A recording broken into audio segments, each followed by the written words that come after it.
ممكن انت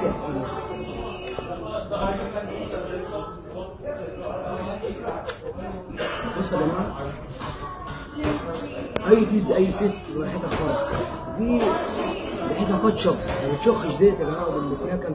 بص لابسه شراب بقالها 6 ساعات، شم حتى بك، شم حتى بك، شم ولا تلاقي ريحه. دي ام النسوان اللي اعرفها. بتسجل يا ريس. على فكره عشان تفكرني مخدراني ولا حاجه، ده انا كده عشان مبسوط بس بقول الحقيقه.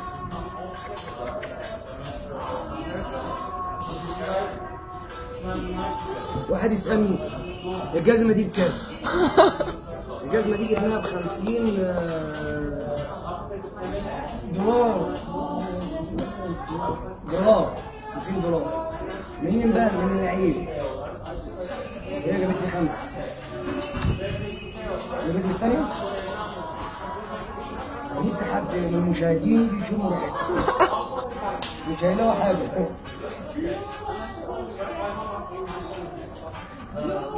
والله العظيم يا جماعه انا اول مره اشوف الشراب ده.